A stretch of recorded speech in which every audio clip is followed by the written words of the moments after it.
여러분은 주변에서 어떤 평판을 들으시나요? 저는 평생 착한 사람으로 살았습니다. 남편과 결혼하고 아이 둘을 낳을 때까지 그저 순종적이고 온순한 아내로 살았지요.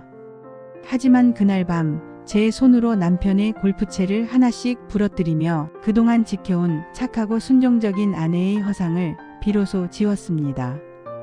이 이야기는 철없는 남편에 대한 복수극이 아닙니다. 결혼 5년 차 남편의 무책임과 방임으로 인해 착한 아내가 어떻게 괴물로 변해버렸는지를 보여주는 현실 결혼의 생생한 모습입니다. 지금부터 그 이야기를 시작합니다. 남편의 직장은 시아버지의 회사였습니다.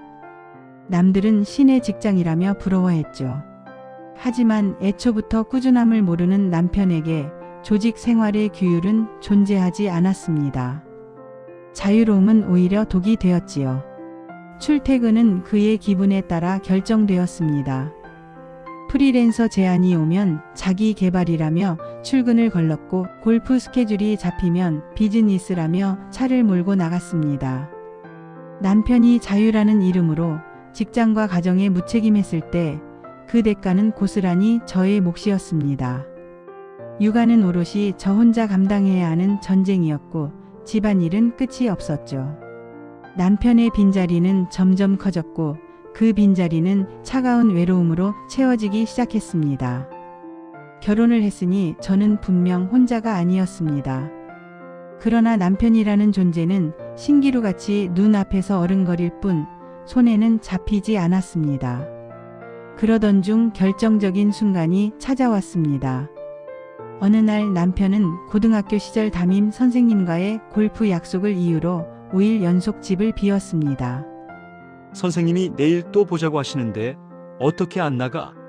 그 한마디가 면죄부라도 되는 양 그는 매일 새벽같이 집을 나가 밤늦게 돌아왔습니다.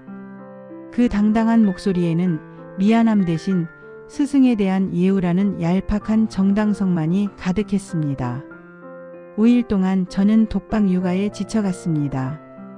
아이들의 울음소리와 설거지 더미 속에서 저는 생각했습니다. 나는 이 사람에게 무엇일까? 우리 가족은 이 사람에게 어떤 의미일까? 남편의 빈자리를 바라보며 제 존재와 가족의 의미를 물었습니다. 외박은 아니었습니다. 매일 밤 남편은 도어락 소리와 함께 돌아왔으니까요. 하지만 그것은 더 잔인한 유기였습니다.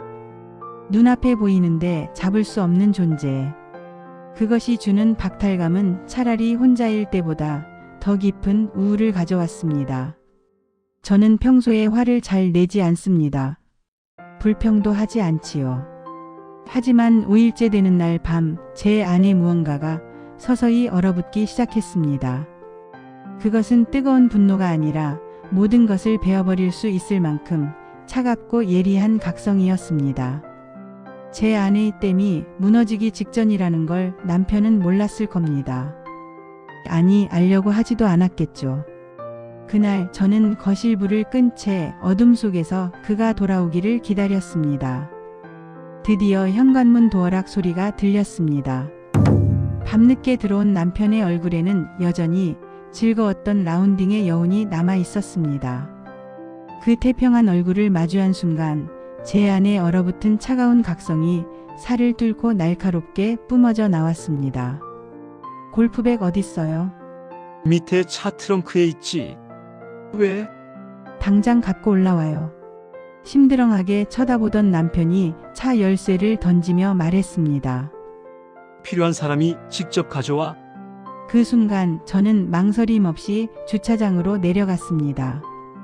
무거운 골프백을 끌고 엘리베이터에 올랐을 때 저의 착한 본성은 이미 사라지고 없었습니다. 남편의 눈앞에서 온 힘을 다해 골프채를 부러뜨리기 시작했습니다. 하나, 둘. 쇠와 나무가 엉겨붙은 그 단단한 막대기들은 생각보다 견고했지만 저의 분노보다 강하진 않았습니다. 세 번째 채가 튕겨나가며 제 발바닥을 핥히었습니다. 아야! 선명한 핏방울이 바닥에 떨어졌지요.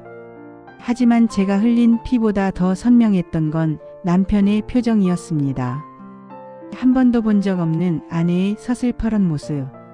순종적이고 착하기만 했던 여자가 피를 흘리며 울부짖는 광경에 그는 질려 있었습니다. 내가 이러고 살 줄 알았냐고요. 내가 당신이랑 결혼할 때 이렇게 미친 사람처럼 골프채 나부러뜨리며 살 줄 알았냐고. 폭풍이 지나간 거실은 고요했습니다.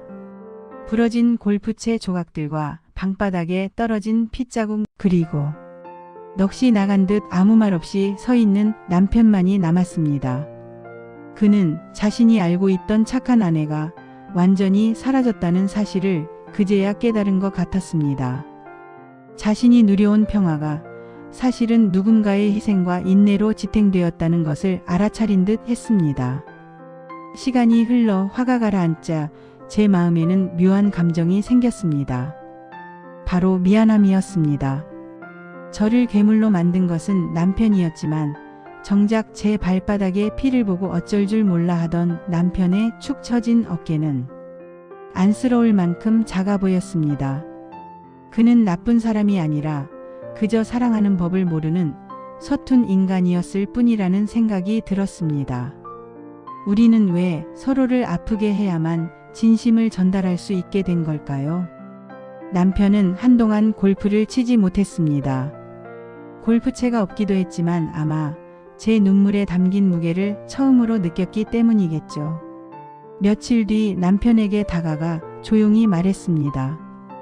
내가 골프채 새로 사줄게. 다시 해요. 그 말은 예전처럼 참겠다는 뜻이 아니었습니다. 이제 우리는 서로의 한계를 보았으니 다시 시작해보자는 일종의 선언이었습니다. 남편은 그날 이후 골프백을 챙길 때마다 제 눈치를 봅니다. 그것은 비굴함이 아니라 타인의 고통을 인지하기 시작한 한 인간의 성장이었습니다. 오늘 이 가슴 먹먹한 사연 여러분은 어떻게 들으셨나요? 혹시 여러분도 마음속에 부러뜨리지 못한 골프채 하나씩 품고 계시진 않나요? 때로는 폭발하고 때로는 울음을 터뜨려도 괜찮습니다. 그것 또한 우리가 더 잘 살고 싶다는 간절한 신호니까요.